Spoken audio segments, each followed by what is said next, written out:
L'agriculture selon les principes de Dieu n'est pas simplement une technologie, mais une solution équilibrée biblique de gestion et technologie pour le domaine agricole.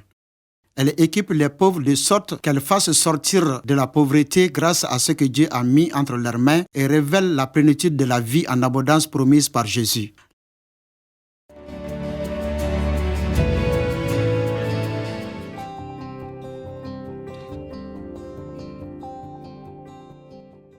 Il existe beaucoup de techniques de production de légumes, double bêchage, jardin circulaire, jardin en 5, lasagne, bac de compostage surélevé, labour profond, préparation au motoculteur, incorporation d'intrants, etc. Certaines fonctionnent bien, d'autres ne sont pas viables sur de grandes surfaces, certaines sont de vraies catastrophes écologiques, tandis que d'autres ne sont tout simplement pas envisageables à cause des efforts requis. Peut-on pratiquer l'agriculture selon les principes de Dieu avec des légumes? Les légumes ne sont pas aussi tolérants que les grandes cultures parce qu'ils sont A. Une saison de croissance courte. B. Un système de racines courtes et faibles. C. Des exigences en nutriments très élevées. Pour répondre à ces exigences, nous avons besoin d'un point de départ stable et fertile avec un sol bien structuré et fiable, ce qui n'est généralement pas le cas l'année où l'on commence. Les agriculteurs ou les maraîchers ne sont pas très patients et veulent commencer à planter le plus tôt possible. La plupart des agriculteurs veulent aussi commencer avec les légumes les plus difficiles et risquent donc de faire des expériences négatives. Méfiez-vous des légumes que vous essayez au début. Nettoyer, aplanir et pailler pour étouffer les mauvaises herbes.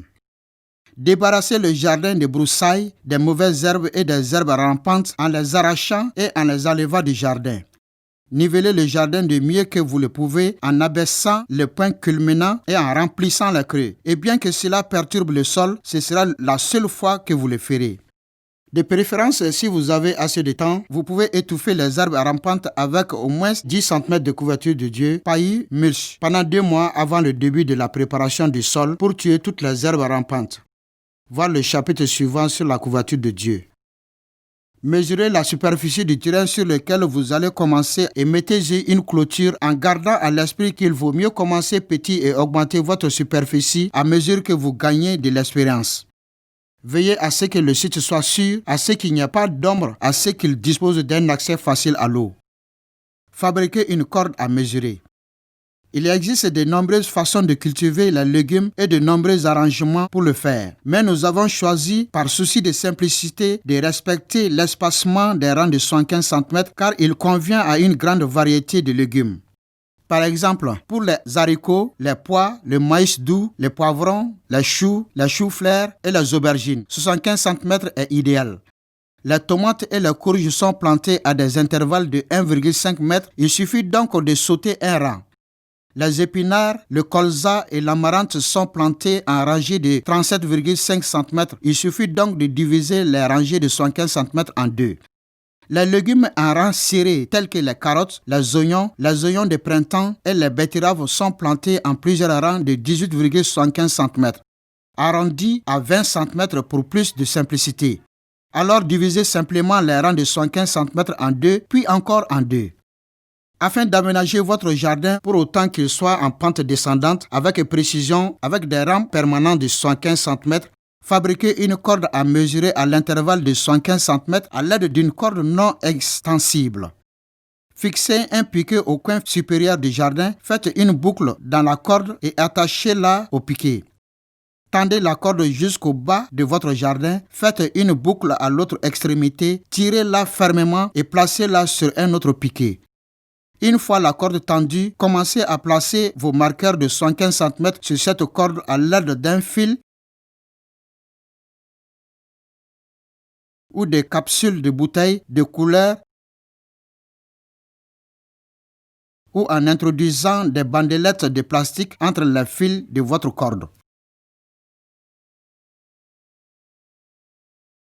Répétez le processus pour fabriquer une corde à mesurer à intervalles de 100 cm pour les stations de plantage des maïs doux, tomates, aubergines et poivrons et même une corde à mesurer à intervalles de 45 cm pour les choux, choux-fleurs, brocolis et céleri. Ces cordes à mesurer sont essentielles pour obtenir des densités de population, un standard élevé. Elles seront un outil de plantage précis pour toute une vie. Disposition de jardin pour planter à plat à rang de 75 cm. Quel que soit votre travail, faites-le de tout votre cœur, et cela comme pour le Seigneur et non pour des hommes. Colossiens chapitre 3, le verset 23. Établir la ligne de fond. Coupez des piquets de 20 à 30 cm de long. Utilisez des piquets en bois dur, des barres en métal ou des morceaux de conduite en plastique qui ne rouillent pas. Commencez en haut du plus grand carré dans le champ. Placez une corde sur la ligne de niveau, c'est-à-dire à travers de la pente. Enfoncez avec un marteau le piquet dans les premiers coins. Tendez la corde jusqu'à l'autre bout du potager. Enfoncez avec un marteau le piquet dans le deuxième coin. Placez une grande feuille de papier au piquet 2. Faites descendre la corde marquée tous les 75 cm en bas de la pente en portant du papier pour installer le piquet 3. Piquet permanent sur le côté droit. Placez des piquets permanents à chaque intervalle de 75 cm. Enfoncez les piquets d'au moins 10 cm en ne laissant dépasser que 5 cm. Détachez la corde du haut du champ et placez sa boucle au piquet du coin 3.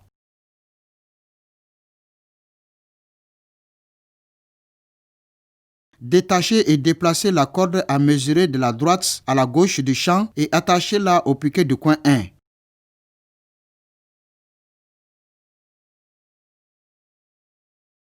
Là où les deux boucles se rejoignent, placez le piquet du coin 4.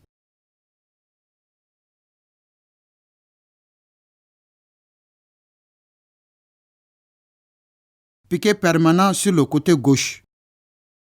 Placez des piquets permanents à toutes les marques de 75 cm sur le côté gauche du champ. Détachez et roulez les cordes. Tous les piquets au coin sont aussi permanents. Si votre jardin n'est pas carré, utilisez 2 piquets temporaires alignés à la courbe de niveau pour vous guider. Tracez chaque ligne l'une après l'autre jusqu'à atteindre les bords les plus éloignés et placez-y des piquets permanents. Quand c'est fait, vous pouvez retirer les piquets temporaires. Les piquets permanents à chaque extrémité des rangs de 75 cm vous assureront de profiter de la permanence dans votre jardin, ce qui est avantageux considérablement. Les avantages de la permanence. 1. Meilleure fertilité du sol là où l'on plante. 2. Les nutriments qui restent sont disponibles pour la culture suivante. 3.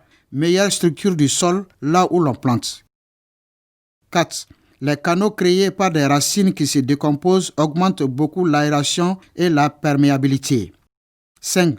Le pH du sol est continuellement amélioré là où l'on plante. 6. La compaction ne se produit que dans le chemin. 7. Le sol est dérangé le moins possible, ce qui limite fortement la croissance des mauvaises herbes, etc. Une de nos clés de gestion est de tout faire avec des normes élevées. En gardant cette disposition avec des piquets permanents tous les 75 cm, nous serons récompensés pour ces standards.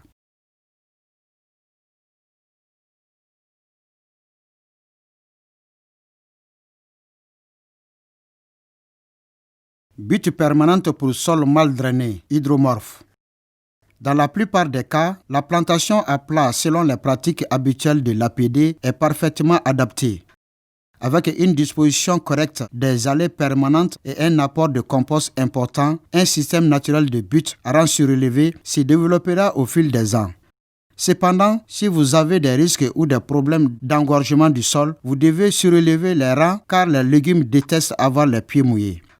Planifiez l'orientation des rangs vers le bas de la pente et non le long de courbes de niveau. Cela signifie que les côtés supérieurs et inférieurs de votre champ auront les piquets permanents tous les 75 cm au lieu des côtés gauche et droit. Cela permet à l'eau de s'écouler le long de la pente et de sortir du potager. Les dimensions recommandées pour les buttes permanentes sont de 15 cm de haut, 100 cm de large sur le dessus, 120 cm de large à la base avec environ 30 cm de chemin permanent. Notez qu'il y a 2 rangées de 75 cm sur le dessus de la butte permanente et qu'il ne s'agit pas d'une crête sur un rang. Ces 2 rangs peuvent être divisés en 3 rangs de 37,5 cm ou en 4 rangs de 18,75 cm. Les rangs multiples se dirigent l'un vers l'autre à l'intérieur des piquets permanents. Une fois que vous avez placé les piquets de 75 cm, soulevez la terre des sentiers qui font 30 cm de large pour la placer sur la butte de 100 cm de large jusqu'à une hauteur de 15 cm, ce qui est suffisant pour garder les racines sensibles hors du sol gorgé d'eau.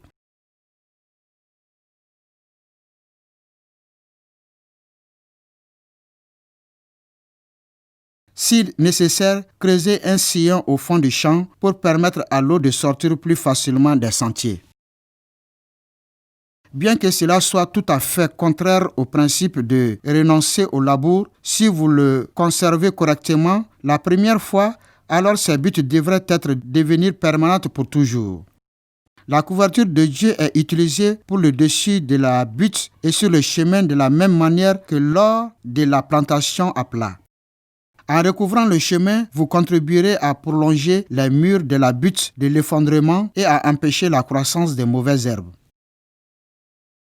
La préparation du terrain, que vous utilisez les arrosoirs, les arroseurs par aspersion ou un système d'irrigation goutte à goutte, n'a aucune incidence sur la disposition du jardin, sauf si vous utilisez l'irrigation par inondation, auquel cas vous devrez creuser des bassins de culture. Nous utilisons l'irrigation au goutte à goutte dans notre ferme pilote de Port-Elizabeth en raison des très faibles précipitations d'environ 250 à 350 mm par an. Mais nous utilisons aussi des arrosoirs juste après la plantation de nos cultures. Les principes de l'agriculture selon les principes de Dieu s'appliquent indépendamment du fait que vous ayez un arrosoir, des gicleurs, un goutte à goutte ou un système d'irrigation par inondation. Arrosoir. C'est la forme d'irrigation la plus courante chez les petits producteurs et, bien qu'elle prenne beaucoup de temps, elle est conforme au principe de l'utilisation de ce qui est dans votre main. Selon les principes de l'APD, assurez-vous que les bus créent une pulvérisation fine et non un jet d'eau qui peut facilement déplacer les graines fraîchement sémées et les jeunes plants.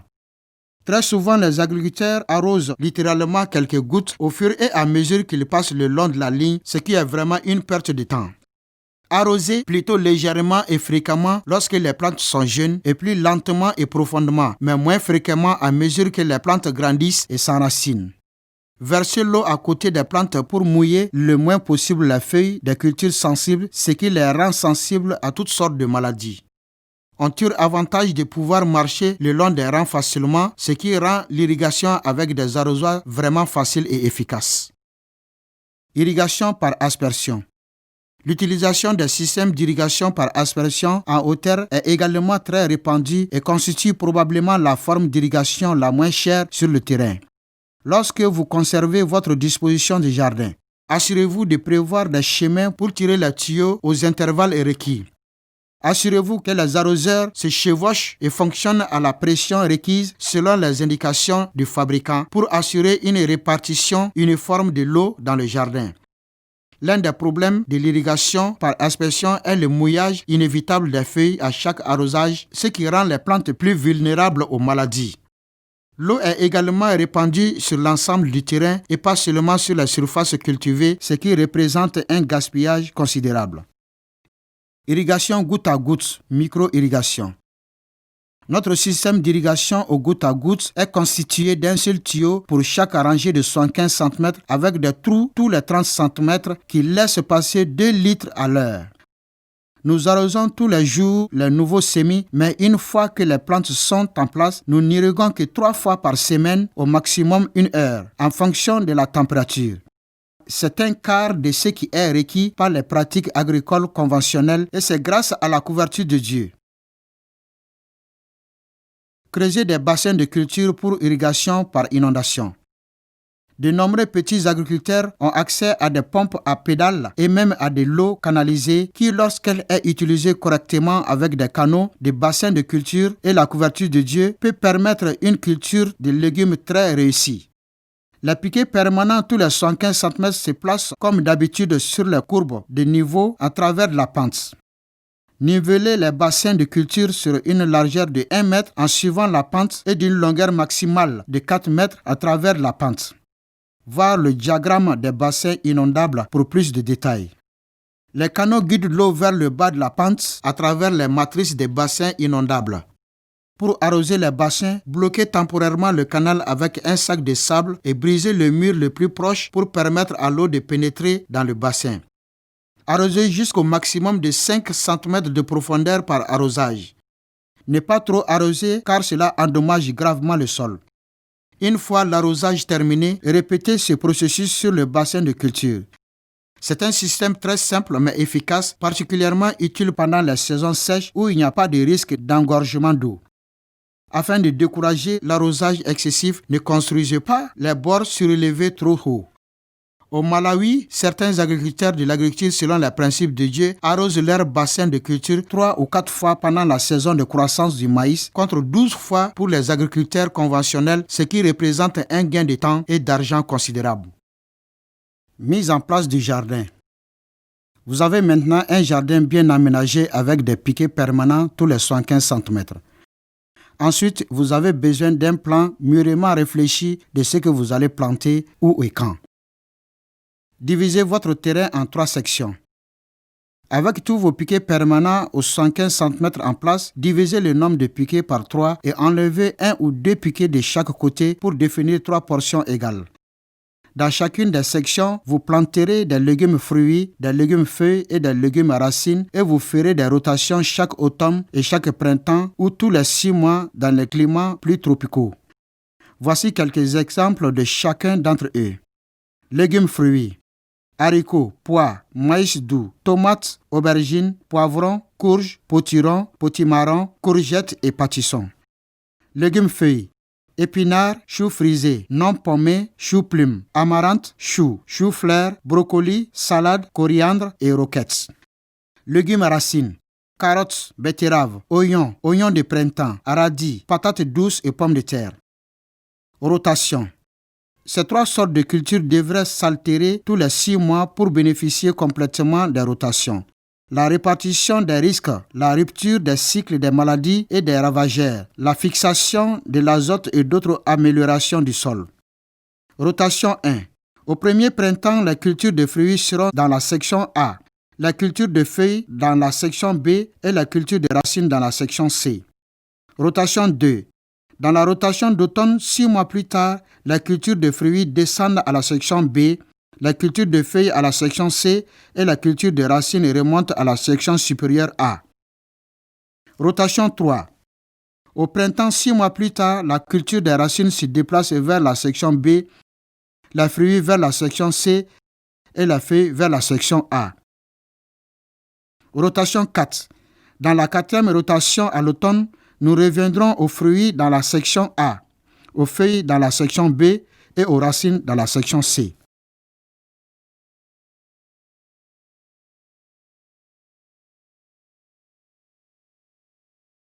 Rotation dans les rotations. Un autre aspect avec les légumes à croissance rapide, c'est la rotation au sein des rotations.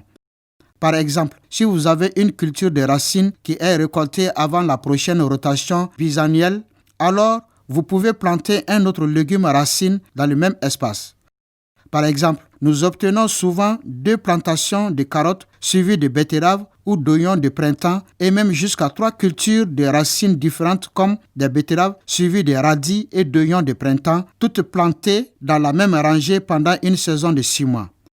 Cette rotation dans une rotation permet de s'assurer que les ravageurs associés à un légume en particulier ne trouvent pas un second habitat. Cela permet également au jardin de produire en continu.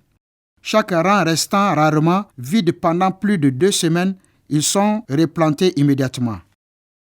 Plantation échelonnée.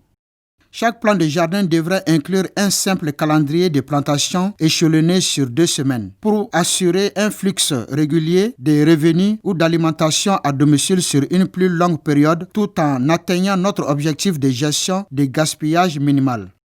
C'est particulièrement important pour les cultures qui sont récoltées en même temps comme les oignons de printemps, les maïs doux, les choux-fleurs, le brocoli, la salade et la betterave pour n'en nommer que quelques-uns. Planter des paniers de légumes. Il est toujours préférable de commencer par les légumes faciles car s'ils réussissent, les jardiniers seront encouragés à réessayer. Après quelques saisons réussies, ils peuvent alors commencer à cultiver les autres légumes plus difficiles pour leur panier. Les cultures de légumes fruits recommandées pour les débutants sont les haricots, le maïs doux et les courges. Les cultures de légumes feuilles sont les épinards, les choux frisés et l'amarante. Les cultures de légumes à racines sont les betteraves, les carottes et les oignons. Calendrier de plantation. Dans l'APD, nous encourageons le principe de gestion qui consiste à faire les choses à temps. Chaque culture de légumes a une durée de croissance optimale basée sur la température et les heures d'ensoleillement et votre planification de plantation et de rotation doit en tenir compte. Utilisez le calendrier de plantation du guide de légumes pour décider quand vous allez planter vos différentes cultures potagers afin d'être à temps. N'hésitez pas à adapter ces guides de calendrier en fonction de votre expérience et de cultivars disponibles localement. Ameublir le sol. Les légumes ont un système de racines très faible et il est donc essentiel d'ameublir le sol compacté pour obtenir une production réussite. Déplacez la couverture de Dieu vers le bas de la rangée que vous allez ameublir. Enfoncez la fourche à bêcher de 30 cm et tirez doucement la poignée de 10 cm vers l'arrière jusqu'à ce que vous voyez le sol se détacher ou se fracturer. Ne soyez pas tenté de soulever ou de retourner le sol, vous devez simplement l'ameublir. Répétez cette opération tous les 10 cm en reculant le long de la rangée. Vous ne devez ameublir le sol que sur la largeur d'une fourche ou sur une bande de 20 cm de largeur sur les rangs que vous allez planter pour permettre une profondeur d'enracinement efficace. Avant chaque plantation, déterminez si le compactage du sol s'est amélioré en essayant d'ameublir en divers endroits du rang. Si la fourche passe facilement à travers le sol jusqu'à la profondeur de 30 cm, il n'y a pas besoin d'ameublir de nouveau. Sinon, continuez à être fidèle pour ameublir avec joie. Le sol sera racheté progressivement par ce travail d'ameublissement, les ajouts de compost et l'activité des insectes et des vers de terre. Amender les sols acides. L'acidité du sol est un problème très courant dans de nombreux types de sols et de climats, mais elle est également causée par des pluies acides, la boue, la diminution de la matière organique du sol et la fertilisation chimique. Les sols acides retiennent les éléments nutritifs disponibles pour les plantes et limitent de différentes manières la croissance des légumes. Pour corriger les sols acides, nous devons appliquer de la cendre de bois, de la farine d'os ou de la chaux agricole. La cendre de bois est facilement disponible et efficace pour l'acidité du sol qui, lorsqu'il est humide, a un pH de 10 à 12 et contient entre 25 et 50% de carbonate de calcium.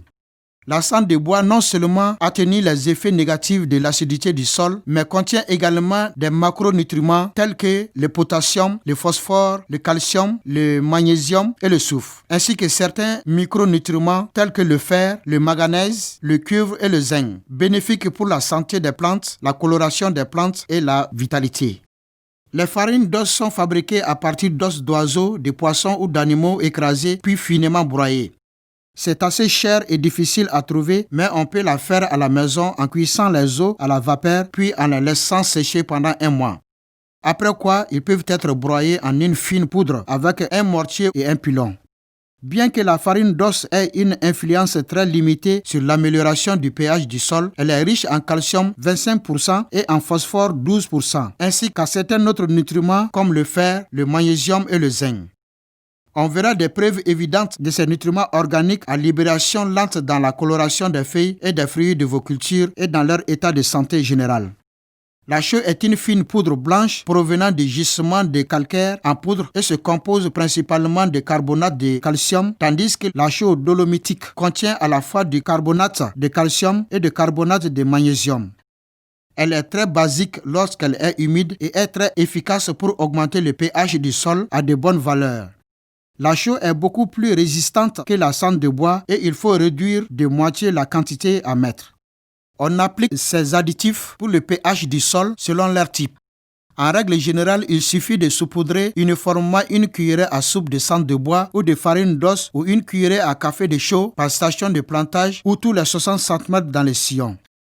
Si vous n'êtes pas sûr du pH de votre sol, alors utilisez quand même de la cendre de bois pendant au moins les 2 premières saisons. Puis faites des essais dans votre jardin pour déterminer les avantages visibles entre les rangées avec ou sans cendre. Intrants, compost ou fumier. Pour décider comment préparer la terre et planter, il faut savoir de quel intrant vous disposez. Soit de compost pour couvrir la surface de tout le jardin ou sur des bandes. Soit de fumier ou de peu de compost pour les stations de plantage, les sillons ou les tranchées peu profondes. Il est crucial de prendre cette décision dès le départ car elle est fondée sur les principes d'utiliser ce que Dieu a placé dans vos mains selon l'enseignement, comprendre que Dieu suffit en tout. Voir clé numéro 3 dans le guide de référence du formateur. Compost en surface. Dans sa sagesse merveilleuse, Dieu a montré par sa création comment il a prévu de nourrir les plantes par le haut. Les feuilles, les rameaux et les fruits se décomposent graduellement sur de nombreuses années, deviennent du compost et libèrent finalement des nutriments organiques stables dans le profil du sol. Les techniques de compostage en surface permettent d'accélérer ce processus dans un contexte agricole et nous permettre de suivre ce que notre Créateur nous a montré depuis le début dans le jardin à l'est d'Éden. D'une manière générale, les légumes donnent de meilleurs résultats avec des composts qu'avec tout autre intrant organique car ils contiennent des nutriments qui sont liés en composés organiques stables dans des proportions naturelles, tout en inoculant à nos sols des bactéries et champignons bénéfiques. Quand nous faisons référence au compost, c'est un compost aérobie de haute qualité, riche en nutriments matures, fait à partir d'ingrédients appropriés. Pour la production de légumes, nous respectons les proportions suivantes. 45% de matière verte, 10% de matière ligneuse, bois, 35% de matière sèche et 10% de fumier. Cela fait un compost à dominance bactérienne par opposition à fongique. Si votre compost est encore grossier, après avoir bien mûri, il est préférable de le tamiser à travers un fin treillis métallique de 2 cm pour assurer un lit de semences fin, sans trop de morceaux de bois. Voir le chapitre 3, compostage. La procédure de base pour mettre en place le compost sur la surface du jardin est la suivante. Déplacer la couverture de Dieu vers le bas de la pente. Ameublissez. Corriger les HP. Placer le compost en surface. Creuser les sillons, planter et recouvrer. La largeur de la bande de compost en surface est de 10 cm de large pour la culture à une rangée et de 25 à 40 cm de large pour la culture à plusieurs rangées. La profondeur du compost varie en fonction des besoins alimentaires des cultures. 2 cm d'épaisseur pour les légumes à faible besoin en éléments nutritifs, 3 cm pour légumes à besoin moyen en éléments nutritifs et 5 cm pour les légumes à besoin élevé en éléments nutritifs. Bien que le rendement de votre première saison de culture ne soit pas à son plein potentiel, le compost en surface donnera à votre sol une bonne longueur d'avance vers la guérison de la terre par Dieu. Alors que vous sémez fidèlement dans le sol, il se portera de mieux en mieux chaque saison. Il est essentiel de mettre soigneusement du compost en surface à chaque plantation afin de garantir un taux élevé d'éléments nutritifs disponibles pour la culture. Cependant, lorsque vous plantez des carottes ou des oignons, les éléments nutritifs résiduels peuvent être suffisants selon la fertilité du sol. Fumier peu de compost. Bien qu'il soit préférable d'utiliser du compost de haute qualité préparé selon l'APD, la plupart des agriculteurs jardiniers n'ont pas les volumes requis au départ. Le fumier ne peut pas être utilisé de la même façon que le compost en surface, car il brûlera les graines, les tiges ou les feuilles de légumes sensibles. Cependant, il peut être utilisé dans les stations de plantage, les sillons ou les tranchées avec une couche de terre de 3 cm comme séparation. Cette couche de séparation permet aux agriculteurs de l'APD d'utiliser du fumier frais sans risque de brûler les graines ou les semis et leur permet de profiter pleinement de l'azote facilement disponible. Si vous utilisez du fumier ou de faibles volumes de compost, c'est très semblable aux techniques habituelles à l'échelle des champs de l'APD. Déplacez la couverture de Dieu vers le bas de la pente. Assurez-vous d'ameublir jusqu'à 30 cm de profondeur. Creusez les stations de plantage, les sillons ou les tranchées.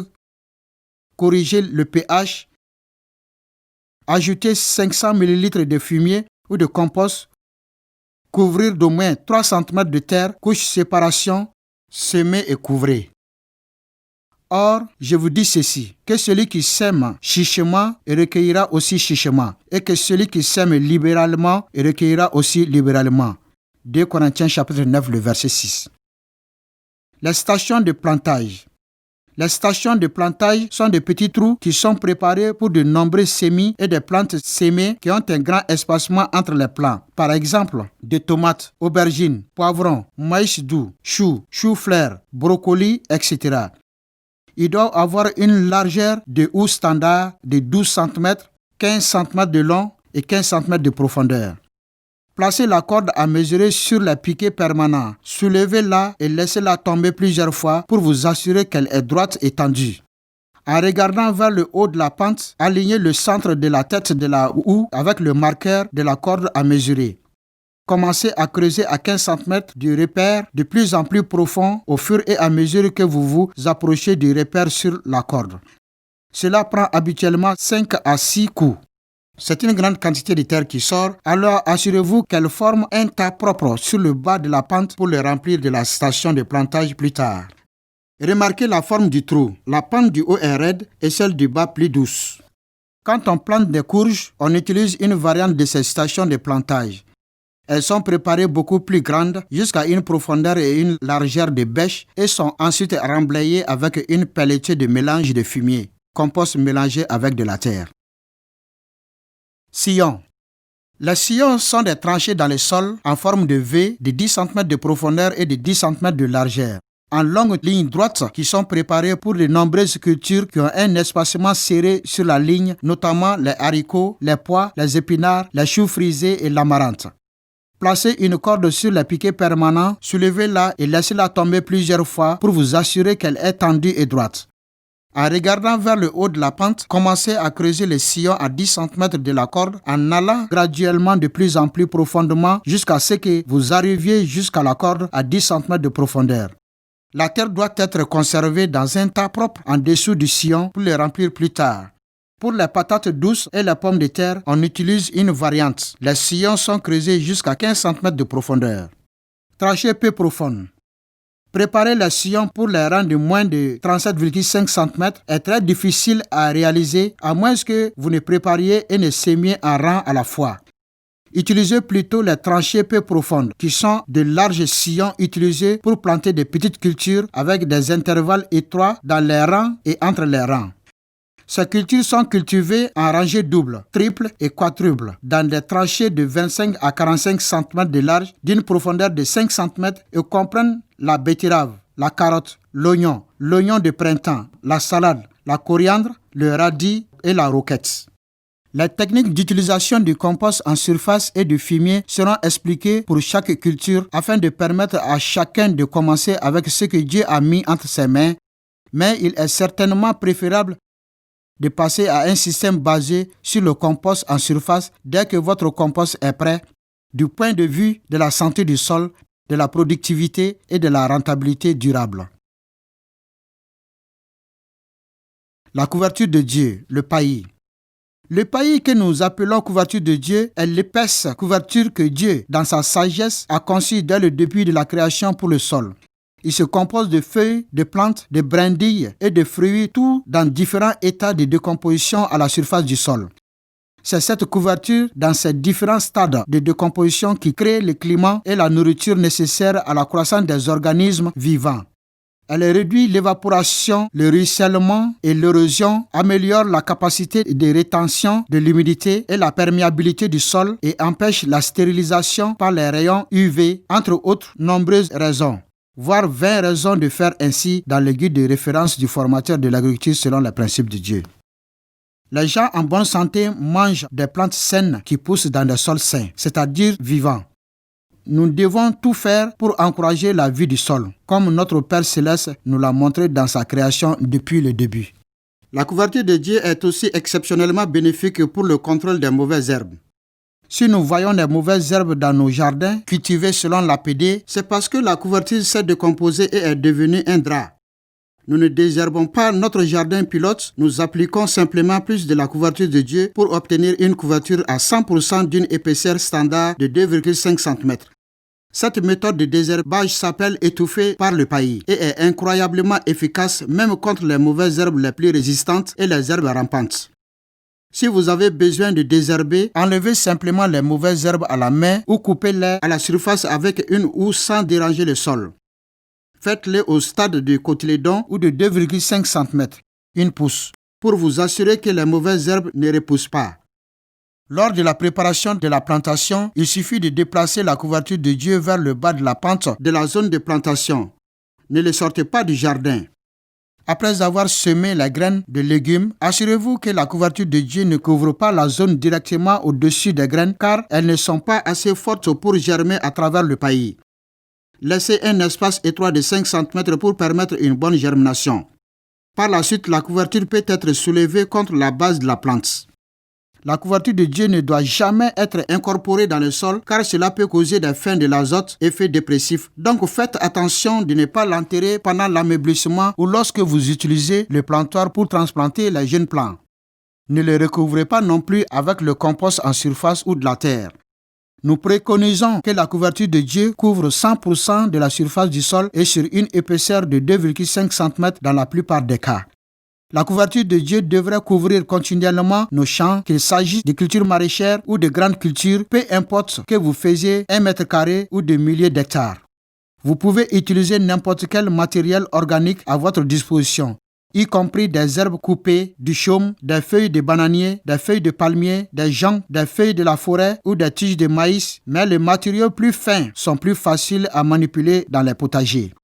Vous pouvez également cultiver votre propre paillis en utilisant des cultures de couverture d'engrais verts, voire engrais verts en culture intermédiaire, dans le guide de référence du formateur de l'agriculture selon les principes de Dieu.